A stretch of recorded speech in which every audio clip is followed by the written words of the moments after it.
Hi everyone, welcome back to Cousins on the Clock. Today we're going to be talking about our Super Bowl reactions and the Hall of Fame. Yeah. So it was a defensive game, obviously. Seahawks won 29 to 13. Yes. Yeah. 6 sacks by their dark side defense. Devin Witherspoon had 1 sack. Derek Hall had 2. Byron Murphy had 2. And Riley Mills had 1. And then the secondary also got involved. We had a pick 6 by Uchenna Nwosu after a hit by Devin Witherspoon. And then Julian Love got an interception. Byron Murphy got a forced fumble and a fumble recovery when Jason Myers led the game in scoring with 17 points. 5 of them were field goals. 15 of those points were in field goals, and 2 of those points were in extra points. Yep. Also, A.J. Barner, Matt Collins, and Ramondre Stevenson had touchdowns. But when Ramondre Stevenson scored, they went for a 2-point conversion, which they missed. yeah. The Ramondre Stevenson touchdown was actually very interesting. Mm-hmm. I thought that Drake May was going to run it in, but he did not. And then we have the halftime show. Bad Bunny performing. I thought it was okay. The performance was good. I couldn't understand what he was saying. Yeah, there's got to be like a translator. He's got to talk in English or something. Like you're listening, probably 90 to 95% of your audience speaks English. Mm-hmm. And I know that the subtitles were in English, but we didn't watch the subtitles. Yeah, that would have been. It's kind of like you would think maybe we can turn on subtitles and it might say it. Yeah. That's actually kind of rare. And I was surprised that my friend did that. Mm-hmm. But yeah, I thought it was a good performance. Mm. And then we have the MVP winner was Kenneth Walker III. He had 27 carries for 135 yards. But I don't know if that's Super Bowl MVP worthy. It's a good game, but it's not. It's not. Yeah. So who do you think it should have been? Devin Witherspoon. He had a sack, a ton of tackles. He was guarding Matt Collins, Stephon Diggs, Damari Douglas, and Hunter Henry. Whoever he was guarding very well. He got a forced pick.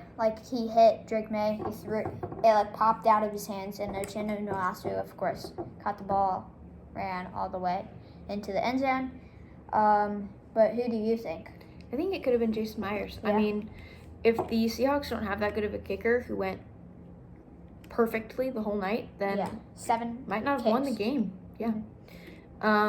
Yeah. So next we're gonna talk about the Hall of Fame and the incoming class. So I really like the players: Larry Fitzgerald, Drew Brees, Roger Craig, all of the players. This is the first time ever where I've actually heard of and watched tape of every single player.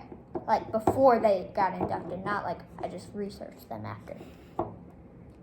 Yeah. But the coaches and owners I did not think was good. Of course, Bill Belichick and Robert Kraft did not make it. The 2 people that I think deserved it the most in that class. Mm-hmm. Both of them are not first ballot Hall of Famers. And I have one thing to say. If Bill Belichick is not a first ballot Hall of Famer, is there a coach else that deserves to be one? I'll tell you, no coach, I can tell you, with a straight face, is better than Bill Belichick, besides Vince Lombardi himself. The man that they named the trophy of the Super Bowl after. The man who won the first ever Super Bowl and led one of the greatest teams to ever do it, the Packers, back in the 1960s. Yeah.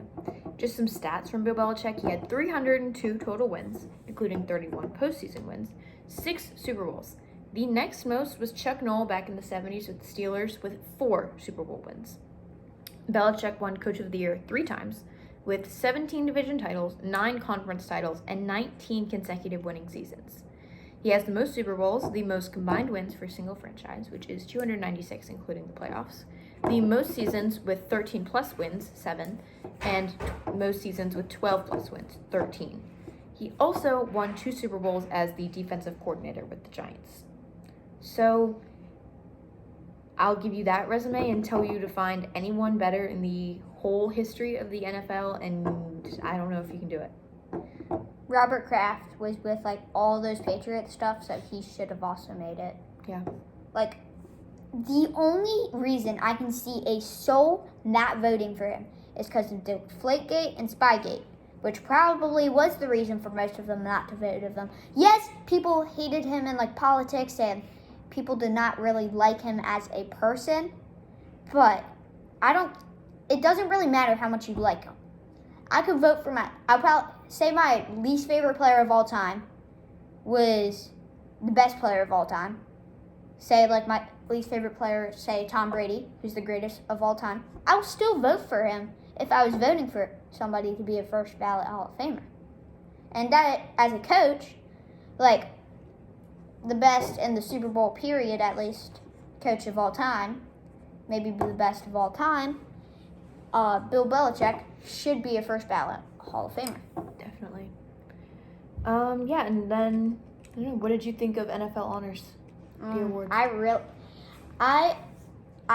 really liked that it was very close between Drake May and Matthew Stafford. I do think Stafford should have won, but most of it was really good, and I had a lot of fun listening to it. I think JSN should have won Offensive Player of the Year. He did. Myles Garrett I liked. Carson Swishinger I liked. Teratoa McMillan I liked about it. Bobby Wagner I did not. I don't follow Walter Payton and stuff, like the Man of the Year award, but Bobby Wagner, I can't really see that. Yeah. Like, Bobby Wagner's such an aggressive and trash-talking player. I didn't know he was so nice off the field. Yeah, which, good for him.